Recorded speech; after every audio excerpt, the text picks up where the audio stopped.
నమస్తే. నా ప్రభాత కమలంకు స్వాగతం. శ్రీమతి సత్యవాణి గారు ఆంధ్రప్రదేశ్ కృష్ణా జిల్లా నూజివీడు దగ్గర చారిత్రాత్మక గడ్డ ముసునూరు గ్రామంలో పుట్టారు. బాల్యంలో వారి గురువు గారైన కేటీఎల్ నరసింహాచార్యుల వారు నడిపే పత్రికలోని లాల్ బహదూర్ శాస్త్రి గారి గురించి చదివి గొప్ప స్ఫూర్తిని పొందారు. అప్పుడే వారిలోని దేశభక్తి ఇనుమడించింది. దేశం కోసం, ధర్మం కోసం ఎప్పుడూ ముందుండే సత్యవతి గారి ఆహార్యంలో కూడా భారతీయత ఉట్టిపడుతుంటుంది. వారిలోని దేశభక్తే వారి పేరు ముందు భారతీయం అని వచ్చి చేరేలా చేసింది. వారి పేరుకు తగినట్లే వారి వాక్కులో సరస్వతీదేవి కొలువై ఉంది. వారు నిత్య సత్యవంతులు కూడా, సత్యవాది కూడా.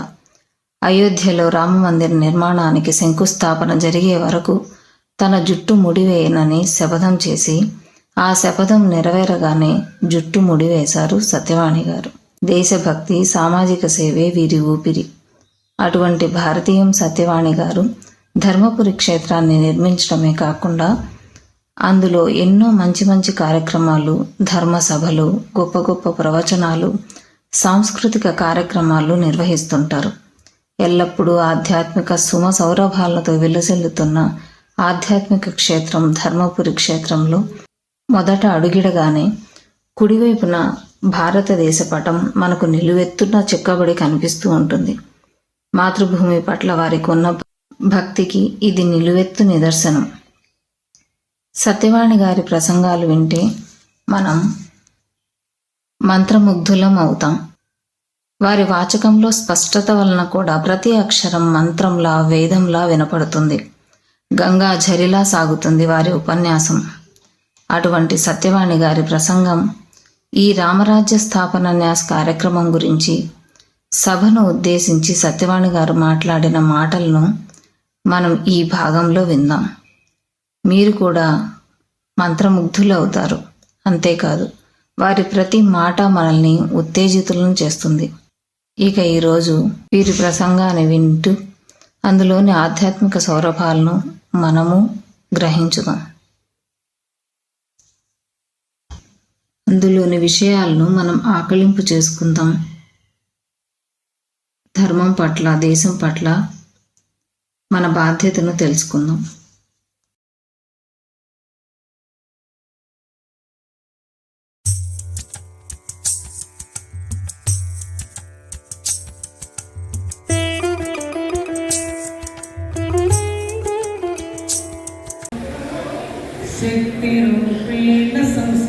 నమస్తస్యై నమస్తస్యై నమస్తస్యై నమో నమః. ఆర్యావర్తాయ చ విద్మహే రత్నగర్భాంతరస్థితాయ ధీమహి తన్నో భరతఖండ ప్రచోదయాత్. అస్మత్పుణ్యధరిత్రీ ప్రణమామ్యహం. శ్రీమాత్రే నమః. భారతమాత్రే నమః. మాతాపితృగురుభ్యో నమః. హరి ఓం. మనోరమే సహస్రనామ తత్తుల్యం రామనామ వరాననే అని మనందరం కూడా ప్రార్థిస్తూ ఈరోజు ఉదయం ధర్మధ్వజాన్ని, రామధ్వజాన్ని ఆవిష్కరించుకుని సార్వభౌముడైనటువంటి శ్రీరామచంద్రుడు జగత్ప్రభువుగా ప్రపంచాన్ని పరిపాలించినటువంటి శ్రీరామచంద్రుడు 11,000 సంవత్సరాలు ఈ ప్రపంచాన్ని పరిపాలించి మానవుడు ఎలా జీవించాలి, ఆ మానవుని ఎలా పాలించాలి అనేటటువంటి విధానాన్ని నారాయణుడు తానుగా దిగివచ్చి ఈ భూమి ప్రజలకు ప్రాక్టికల్గా మనందరికీ కూడా తాను చరించి చూపించి వెళ్ళినటువంటి విషయం మనందరికీ తెలుసు. కానీ ఆ రామాయణాన్ని కట్టే కొట్టే తెచ్చా. దశరథ మహారాజుకు 4 కుమారులు, 3 భార్యలు అడవులకు పంపించాడు. సీతమ్మను వదిలిపెట్టాడు, మళ్ళీ తెచ్చుకున్నాడు, పట్టాభిషేకం చేశాడు. ఈ కథను మాత్రమే వినిపించి థియేటర్లకు పదే పదే మనల్ని రప్పించుకుని మనల్ని ఏడ్చేటట్టుగా చేసి సెంటిమెంట్స్కి ఎమోషన్స్కి గురి చేశారే తప్ప అసలు రామాయణాన్ని ఈ జాతి ప్రజలకు అందనివ్వకుండా చాలా ద్రోహం జరిగింది మనకి. ఇది వాస్తవం. అందుకే మన పిల్లలకి రామాయణంలో రాముడు శంభూకుడిని వధించడం తప్పు కదా, శ్రీరామచంద్రుడు సీతమ్మ తల్లిని వదిలిపెట్టడం నేరం కదా, ఇదెక్కడ న్యాయం అంటూ వాళ్ళు కూడా ఇష్టం వచ్చినట్టుగా ప్రవర్తించడానికి ఒక దోహదం చేసేటట్టుగా ఎంతోమంది భూమి మీదకి పుణ్యభూమి, ధర్మభూమి, కర్మభూమి, మోక్షభూమి, తపోభూమి, జ్ఞానభూమి, ఇన్ని రకాల విడుదల కలిగిన దేశం ప్రపంచంలో ఎక్కడైనా ఉన్నది అంటే అది ఒక్క నా భారతదేశం మాత్రమే. అదే నా భరత ఖండం, భరతవర్షం. అటువంటి శ్రీరామచంద్రుడు అయోధ్యలో ఎలా పరిపాలించాడో, ఎన్ని వేల సంవత్సరాలు పరిపాలించాడు, ఎలా పరిపాలించాడు అని అనేక విషయాలు నా భారత జాతికే కాదు ప్రపంచానికి కూడా తెలియనీయకుండా చాలా ద్రోహం జరిగింది. ద్రోహాన్ని ద్రోహంగానే తీసుకున్నామా? నిజాన్ని మనం పరిశీలించి పరిశోధించి ఆచరిద్దామా అని నేను మిమ్మల్ని క్వశ్చన్ చేస్తున్నాను. ఇలాగే కొట్టుకుంటూ పోదామా? అసలు సత్యాన్ని గ్రహిద్దామా? చెప్పరే, సత్యం కావాలా లేదా? మళ్ళీ తిరిగి రామరాజ్య స్థాపన కావాలా లేదా? ఊరికే మేము రామరాజ్యం కావాలి అంటే మాకు ఓటు వేయండి అని అడుగుతారు. కాబట్టి ఏమిటి రామరాజ్యం? ఏం చేశాడు రాముడు? ఎవరికి తెలియదు. ఎవరికి తెలియదు. పేరు వాడుకుంటాం, ఆయన పేరు చెప్పుకుని కాయలు అమ్ముకుంటాం, ఆయన పేరు చెప్పుకుని ఏమో చేస్తూ ఉంటాం. కానీ అసలు రాముడు ఏం చేశాడు, ఎలా పరిపాలించాడు, ఈ విషయాలు మనకి ఏమీ తెలియదు.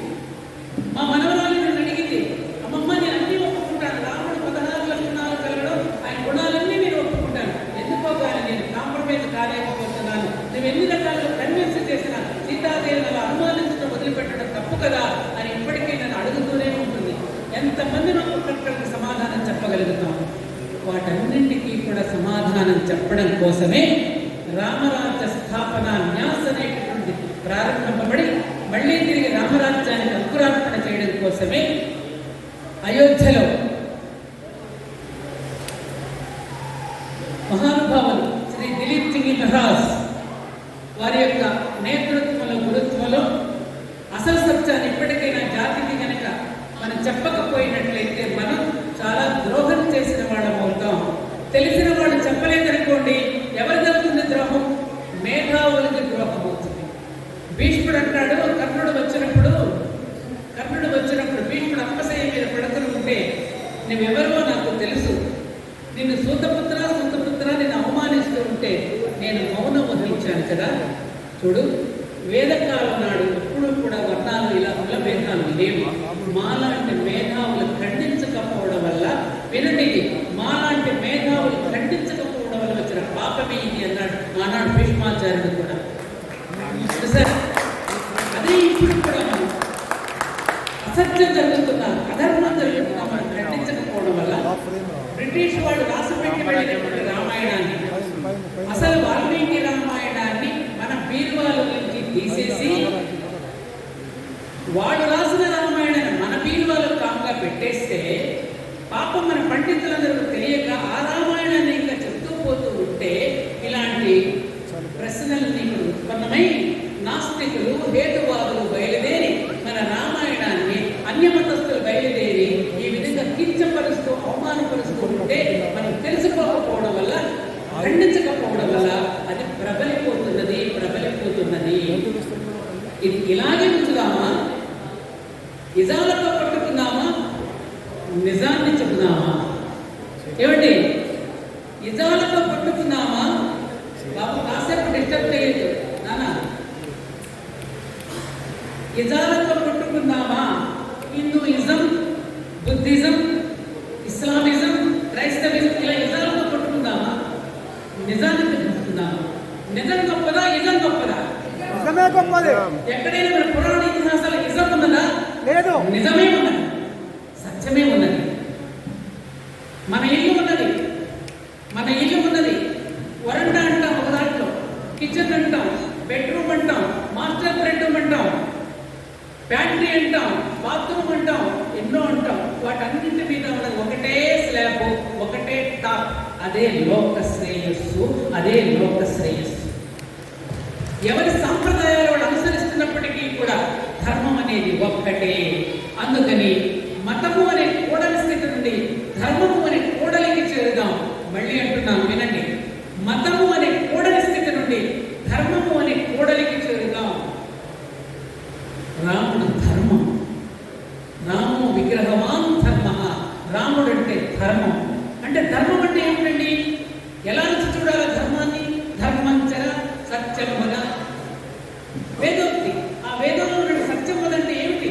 సత్యాన్ని ఎలా ఆచరించాలో చెప్పడానికి ఇదిగో నేనే దిగి వస్తున్నా, నా జీవితం ద్వారా ప్రాక్టికల్గా మీకు నేను చూపిస్తాను అని తానుగా దిగి వచ్చి కరెక్ట్గా అదే సమయానికి విజృంభిస్తున్నాడు. రావణాసురుడు కూడా ఈ లోకాన్ని తన పదఘట్టనల కింద ఎలా నిలిపివేయాలని వస్తున్నాడు. లోక శ్రేయస్సు కోసం మీరు తపస్సు చేస్తూ ఉంటే ఓ మహర్షులారా, లోక కంటకం కోసం అతను తపస్సు చేస్తున్నాడు. రెండు తపస్సులే, ఒకటి శ్రేయస్సు కోసం చేస్తున్న తపస్సు, ఒకటి విధ్వంసం కోసం చేస్తున్న తపస్సు. విధ్వంసం కోసం చేసే తపస్సు కావాలా మనకి? శ్రేయస్సు కోసం చేసే తపస్సు కావాలా? చెప్పండి. శ్రేయస్సు కోసం. ఇవాళ మనం చేసేది జాతి శ్రేయస్సు కోసం చేసే తపన. అట్లా రాముడు దిగి వచ్చి తానుగా మనకి కుటుంబ పాలన ఎలా ఉండాలో, అన్నదమ్ములుగా అన్నగా ఎలా ఉండాలి, తల్లిదండ్రులకు కొడుకుగా ఎలా ఉండాలి, గురువు దగ్గర శిష్యుడిగా ఎలా ఉండాలి, మిత్రుడి దగ్గర మిత్రుడిగా ఎలా ఉండాలి, భక్తుడి దగ్గర దైవంగా ఎలా ఉండాలి, రాజుగా ఎలా పరిపాలించాలి అనేక విషయాలు తన జీవితం ద్వారా చెప్పి 11,000 సంవత్సరాలు పరిపాలించాడట. చరితం రఘునాథస్య శతకోటి ప్రవిస్తరం. శతకోటి శ్లోకాలకి గాను మనం రామాయణంలో 24,000 శ్లోకాలతో సరిపెట్టుకున్నాం. అది కూడా సగం తప్పులు. ఎవరో పెట్టినట్టు రామాయణాన్ని తప్పులు చదువుతున్నాం మనం. ఒకసారి నేను కార్తీక మాసం వనభోజనాలకు వెళ్ళినప్పుడు నా పక్కన అన్ని మతస్థులు కూర్చున్నారు. మాతో కూడా రామాయణం చదివిస్తారు మేడం అన్నాడు. ఎందుకని అంటే నెగిటివ్గా ఏం చెప్పాలో చెప్పడానికి చదివిస్తారు మమ్మల్ని. రాముడిని కించపరచడం ఎలాగో, సీతమ్మని కించపరచడం ఎలాగో చెప్పడానికి మమ్మల్ని రామాయణం చదివిస్తారని చెప్పారు. అలా జరుగుతుంది వాళ్ళ లోపం. అలాంటి పరిస్థితులను మళ్ళీ మనం చక్కదిద్దుకోవాలి అంటే సత్యయుగం ఆరంభం కావాలి. సత్యయుగం ఆరంభం కావాలంటే ఏం జరగాలి? వర్షాకాలంలో చల్లిన విత్తనాల మీదనే, బాగా వినండి ఇది, వర్షాకాలంలో చల్లిన విత్తనాల మీదనే రాబోయే వ్యవసాయం అంతా ఆధారపడి ఉన్నట్టుగా ఇప్పుడు ఇలాంటి మేలైన విత్తనాల మీదనే సత్యయుగం ఆరంభమవుతుంది.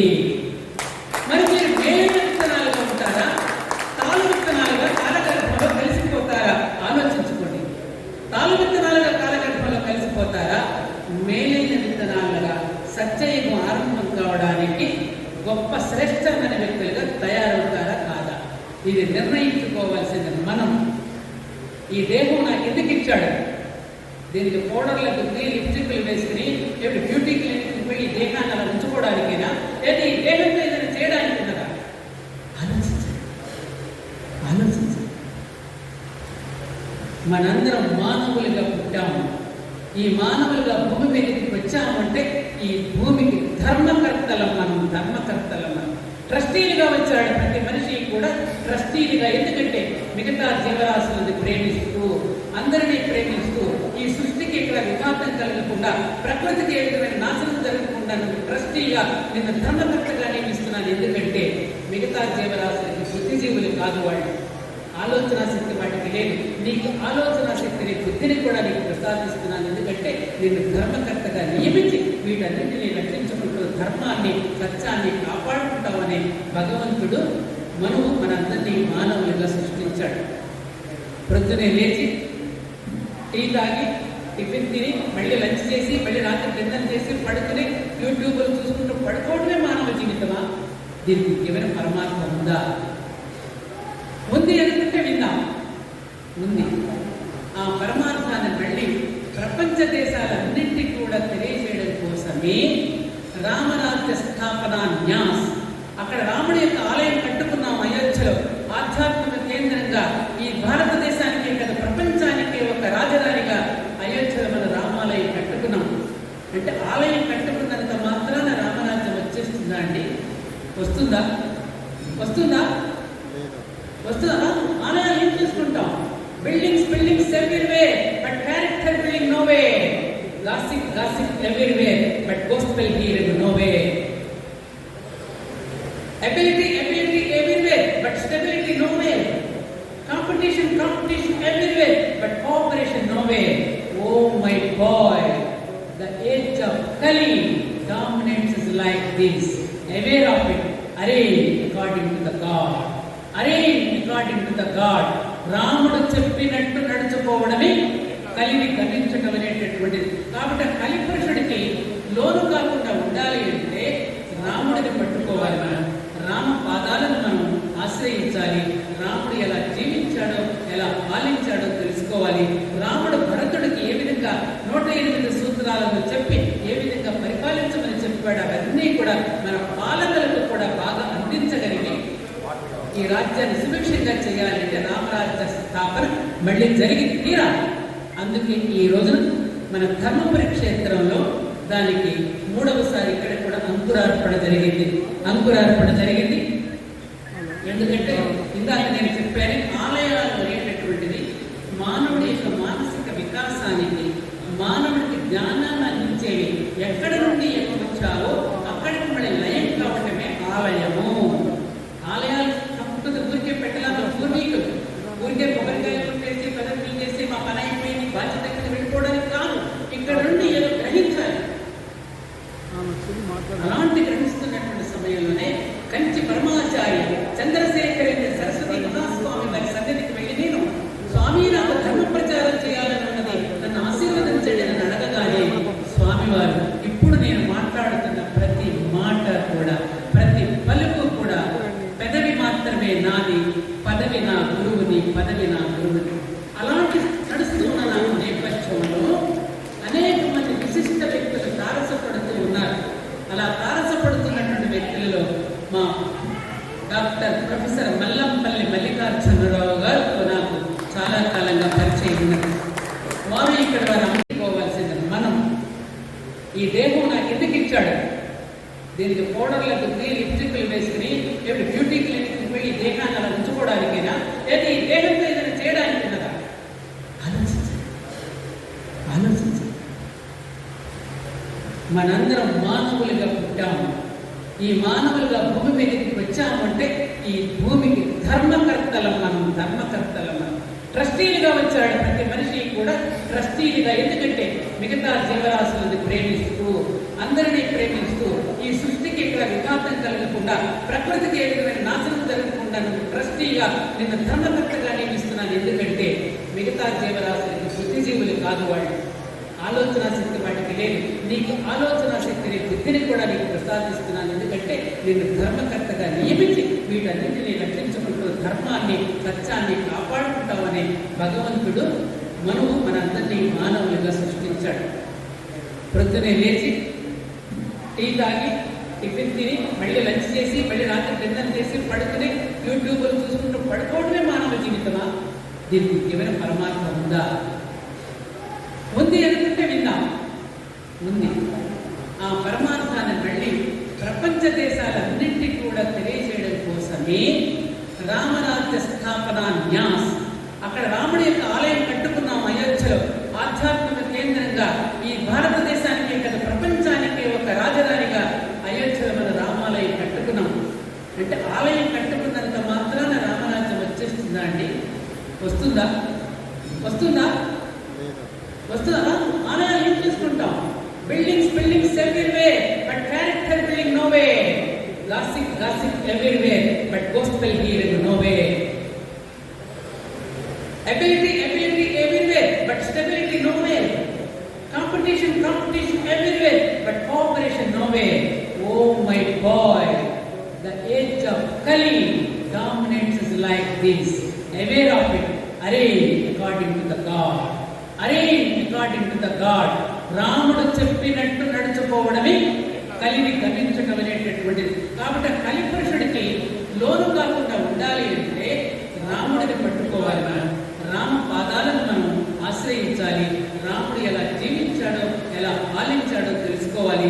రాముడు భరతుడికి ఏ విధంగా పుస్తకాలను చెప్పి ఏ విధంగా పరిపాలించమని చెప్పాడు అవన్నీ కూడా మన పాలకులకు కూడా బాగా అందించగలిగి ఈ రాజ్యాన్ని సుభిక్షంగా చేయాలంటే రామరాజ్య స్థాపన మళ్ళీ జరిగి తీరాలి. అందుకే ఈ రోజున మన ధర్మపురి క్షేత్రంలో దానికి 3వసారి ఇక్కడ కూడా అంకురార్పణ జరిగింది. ఎందుకంటే ఇందాక నేను చెప్పాను, ఆలయాలు అనేటటువంటిది మానవుడి యొక్క మానసిక వికాసానికి, మానవుడికి జ్ఞానాన్ని అందించేవి. ఎక్కడి నుండి ఎక్కువ వచ్చావో అక్కడికి మళ్ళీ లయం కావటమే ఆలయము.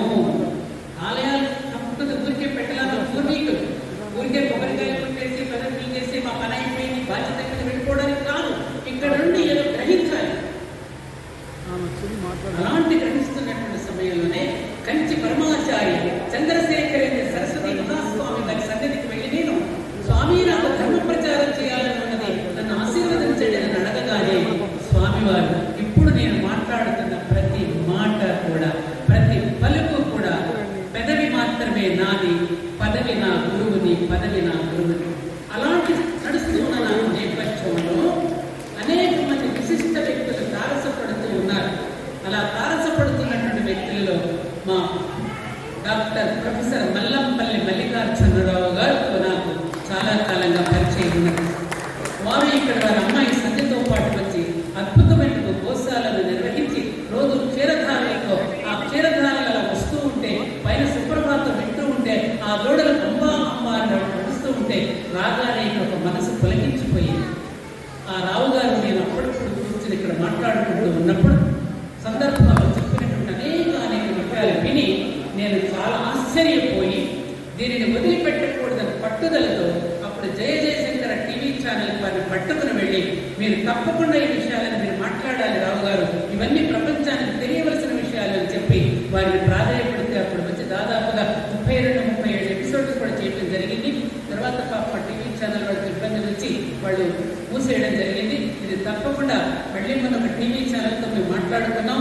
తప్పకుండా వారు 500 ఎపిసోడ్స్ మొత్తం 11,000 సంవత్సరాలు రాముడు పరిపాలించిన విధానంలో ఆయన రోడ్ల నిర్మాణం ఎలా ఉండేది, పంచాయతీ సిస్టమ్ ఎలా ఉండేది, విదేశాలలో ఆయన పరిపాలన అంటే దేశమంతా ఒకటిగా ఉన్నప్పుడు కూడా అందరితో ఆయన ఎలా పరిపాలించాడనే విషయాలు అనేక అంశాలు మనకు ఆశ్చర్యం కలిగించే విషయాలు, అద్భుతమైనటువంటి విషయాలు రావు గారు మనం వింటాం. అందుకనే ఇది వదిలిపెట్టకూడదు. పిల్లల్ని కూర్చోబెట్టి రామాయణం మీరు ఎంతవరకు చదువుకున్నారని అడిగితే 800 మంది ఆడపిల్లల దగ్గరికి వెళ్ళాను నేను మన నారాయణమ్మ ఇంజనీరింగ్ కాలేజ్. ఒక్క అమ్మాయి చేయెత్తింది, అది కూడా నేను సీరియల్లో చూశానమ్మ, నేను రామాయణం చదవలేదు అని. మరి యూత్ రామాయణం చదవకపోతే వాళ్ళ జీవితాలు ఎలా ఉంటాయి? ఏ గ్రంథాల నుంచి వాళ్ళ పాఠాలు నేర్చుకుంటారు? మన టెక్స్ట్ బుక్స్లో పరీక్షలు రాస్తాం, అవతల పారేస్తాం, మళ్ళీ ఆ టెక్స్ట్ బుక్ పట్టుకోమని. జీవితంలో సమస్య వచ్చినప్పుడు మనకి రామాయణమే ఉపయోగపడుతుంది. ఇది నా పర్సనల్ ఎక్స్పీరియన్స్. నన్ను అత్తగారింటికి వస్తే రామాయణం చదువుకో, అందులో ఉన్న సైకాలజీని అర్థం చేసుకో, అప్పుడు నీకు ఇతరులతో ఎలా మెలగాలి, ఇతరుల యొక్క సైకాలజీని అనుసరించడం ఎలా విసులుకోవాలో నీకు అర్థమవుతుంది. కాబట్టి నువ్వు ఆనందంగా ఉన్నప్పుడు ఉత్తరం రాయమ్మ అని అత్తగారింటికి పంపిస్తూ మా నాన్న చెప్పిన మాట ఇది. ఆ గ్రంథం నాకు జీవితంలో ఎంత ఉపయోగపడిందో చెప్పలేదు. అలా ఉపయోగపడుతూ ఉన్నటువంటి సందర్భంలో మా తమ్ముడు అట్లూరి సుబ్బారావు గారు నాకు పరిచయం, దాదాపు 40 సంవత్సరాల పరిచయం. ఇక్కడ ఎప్పుడూ చూడనటువంటి ఎవరికీ తెలియనటువంటి కాలంలో అమ్మవారు ఇక్కడ అరూపంగా ఉండడం, అక్కడ ఒక ఆలయం కట్టడం, ఈ విధుడు క్షేత్రంగా విరాజడానికి నాకు ఈ సామ్రాజ్యాన్ని ఒక సోదరుడు ఒక సోదరి పసుపు కుంకుమలు పెట్టి చేరబెడతాడేమో కానీ నా తమ్ముడు నాకు ఈ సామ్రాజ్యాన్ని ఇచ్చేశాడు. ఆయన శతకాలం పాటు ఆయన దీర్ఘాయుష్మంతుడుగా ఆయన వర్ధిల్లాలని నిండు మనసుతో కోరుకుంటూ అప్పుడు పరమాచార్య దగ్గరికి వెళ్ళినప్పుడు ఈ ధర్మ ప్రచారం అని నేను అనగానే స్వామిని అనుగ్రహించారు. ఆ అనుగ్రహం కారణంగానే ఇటువంటి మహానవ్యక్తుడు హనుమంతరావు గారు మా శంకర్ నారాయణ ప్లాంజరీ గారి దంపతి సమేతంగా వచ్చేశారు. ఈ సనాతన ధర్మం కోసం ఎంతో పాటుపడుతూ తిరగని ఊరు లేదు, తిరగని దేశం లేదు.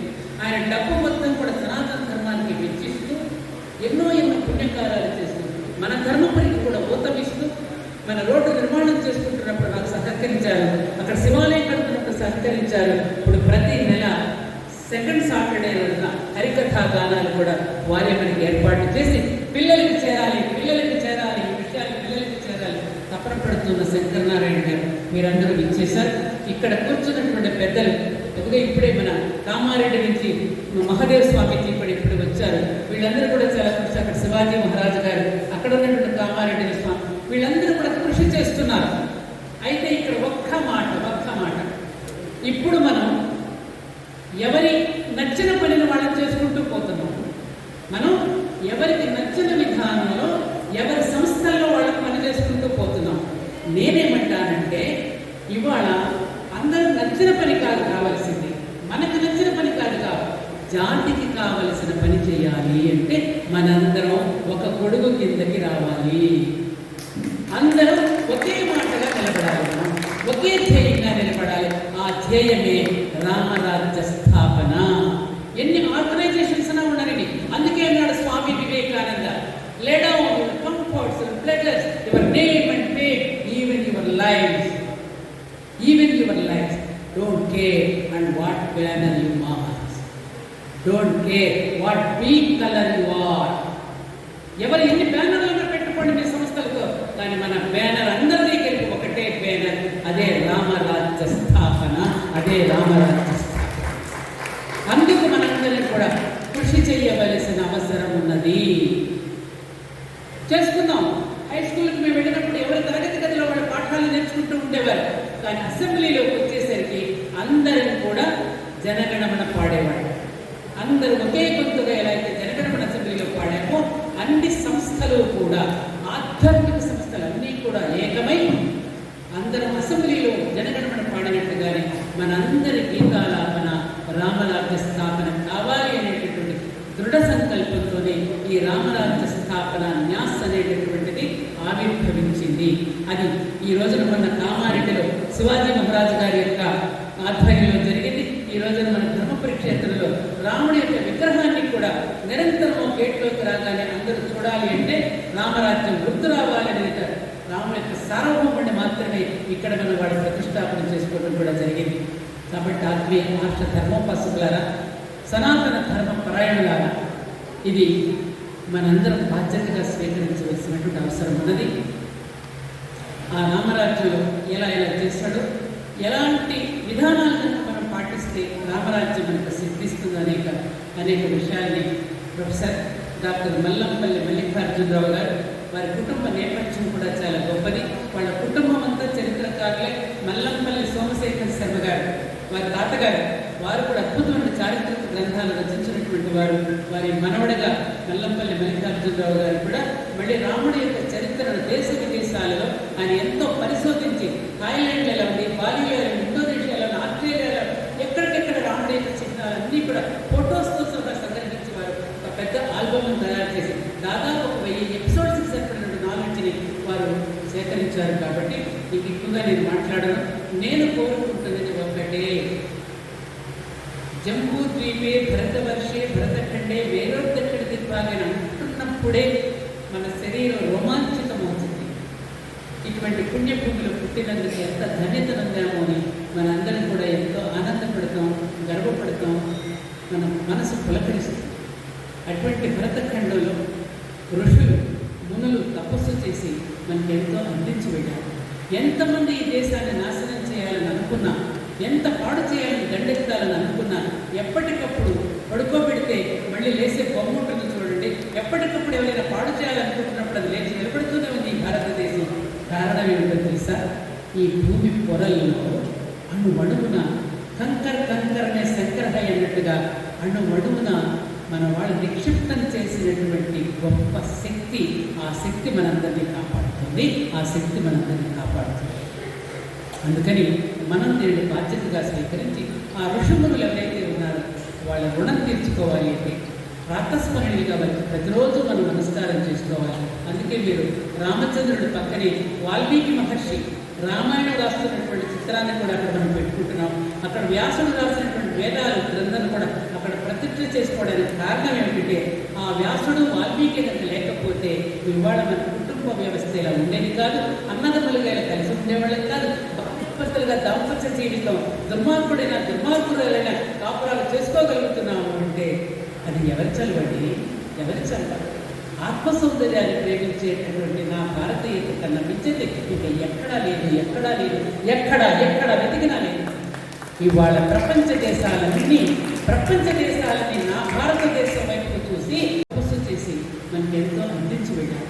ఎంతమంది ఈ దేశాన్ని నాశనం చేయాలని అనుకున్నా, ఎంత పాడు చేయాలని దండెత్తాలని అనుకున్నా, ఎప్పటికప్పుడు పడుకోబెడితే మళ్ళీ లేసే బొమ్మ ఉంటుంది చూడండి.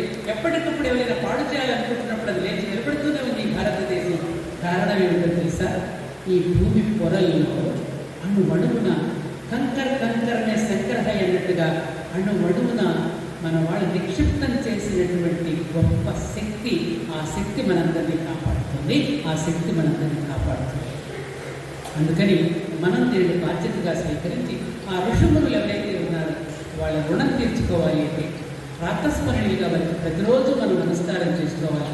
అందుకే మీరు రామచంద్రుడి పక్కనే వాల్మీకి మహర్షి రామాయణం రాస్తున్నటువంటి చిత్రాన్ని కూడా అక్కడ మనం పెట్టుకుంటున్నాం.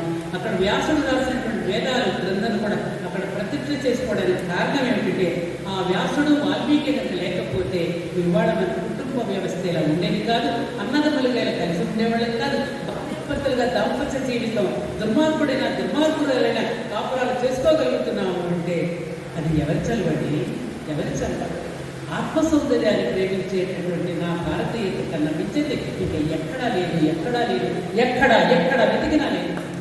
ఇవాళ ప్రపంచ దేశాలన్నీ నా భారతదేశం వైపు చూసి అక్కడ అందరూ కూడా ఇంప్లిమెంట్ చేసుకోవడానికి ప్రయత్నం చేస్తూ రామాయణాలు చదువుతున్నారు, భగవద్గీతలు చదువుతున్నారు, నృత్యము, సంగీతము, సాహిత్యము నేర్చుకుంటున్నారు. బ్రహ్మాండంగా తెలుగు అమ్మబడులు వెలుస్తున్నాయి.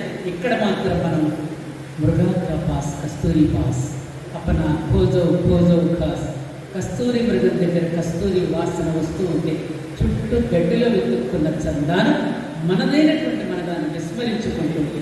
పార్టీల పేరిట, క్లబ్బుల పేరిట, పబ్బుల పేరిట పిల్లలకి ఏమాత్రం కూడా రాముడి గురించి చెప్పక, ధర్మరాజు గురించి చెప్పక, శతక పద్యాల గురించి చెప్పకుండా మనం ఇలా వెళ్ళిపోవడం అనేది ఎంతవరకు భావ్యం? ఇలాగే మనం వెళ్ళిపోతే మనందరినీ ఒక మ్యూజియంలో పెడతారు రేపటి తరం వాళ్ళు.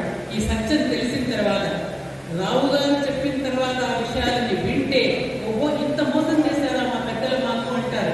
వీళ్ళు స్వార్థం చేతిలో, అర్థం చేతిలో, కామం చేతిలో ఓడిపోయి మా పెద్దవాళ్ళండి వీళ్ళని మనల్ని మ్యూజియంలో పెట్టి చూపిస్తారు. వాళ్ళు మనల్ని నిందించకముందే మనం మేలుకోవాలి. మేలుకొందామా? పిడికిలు బిగించి చెప్పండి, మేలుకొందామా అనండి. మేలుకొందాం. కొన్ని చేతులు ఎత్తగల మేలుకొందామా లేదా? చూడండి, ఇక్కడ రమేష్ అని కొన్నాడు. అడుగు అమెరికాలో ఉద్యోగం చేసుకుంటూ అమెరికాలో జరుగుతున్నటువంటి కొన్ని సంఘటనలు చూసి చెల్లించి దాదాపు 2 సంవత్సరాల క్రితం నా దగ్గరికి వచ్చాడు.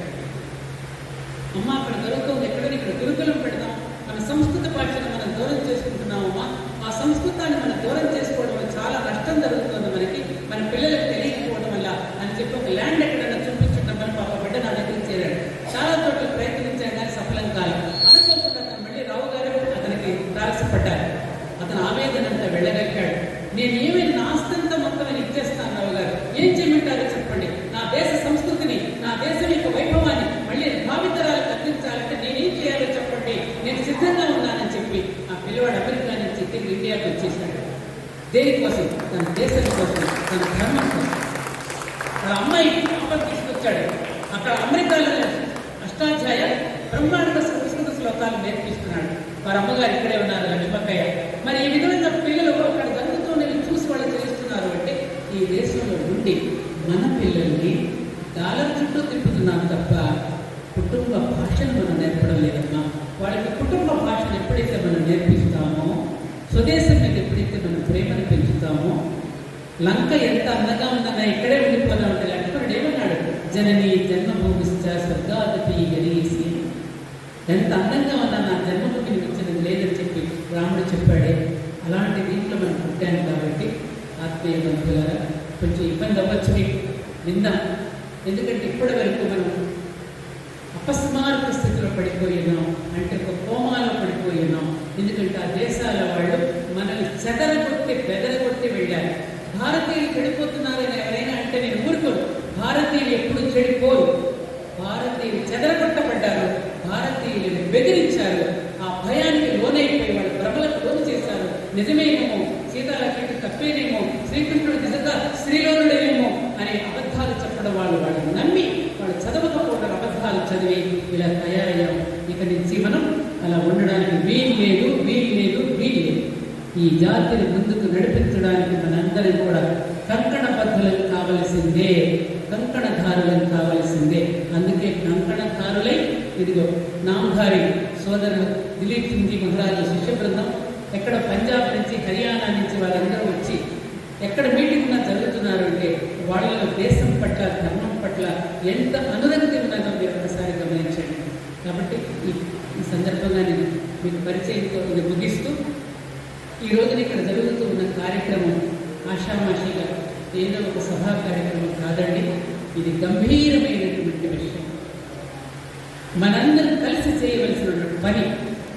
అందుకని మనం పెద్దలైనటువంటి హనుమంతరావు గారిని ఆహ్వానించడం కారణం, వారు ఎక్కడికి వెళ్ళినా పద్యాలు చదువుతూ తల్లి గర్భం నుండి ధర్మం వెళ్ళిపోయేడు నాడు వెంటకనుడు లక్షాధికారి లవడమందన కాని దొంగ బంగారము విందబోడు దొరకు దొంగలెక్కితో దొరలకోను, ఇలా అన్ని పద్యాలు చదువుకుంటూ ఆ ధర్మపురి నివాస అని చెప్పి ఆయన పాటలు పాడుతూనే చేస్తూనే ఎన్నో మంచి కార్యక్రమాలు చేస్తున్నారు. అలా మంచి కార్యక్రమాలు చేస్తున్న పవిత్ర హస్తాల మీదుగానే ఈ కార్యక్రమం ఆరంభం కావడానికి అటువంటి మహనీయులను కూడా ఈరోజు ఇక్కడికి ఆహ్వానించడం జరిగింది. కాబట్టి కార్యక్రమాన్ని చక్కగా మీరు పూర్తిగా వినండి, ఆస్వాదించి గ్రహించి మీరు 100 మందికి ఈ విషయాన్ని చెప్పేటట్టుగా మీరు సిద్ధం కావాలని కోరుకుంటూ స్వస్తి. జై సీతారాం, జై సీతారాం, జై సీతారాం.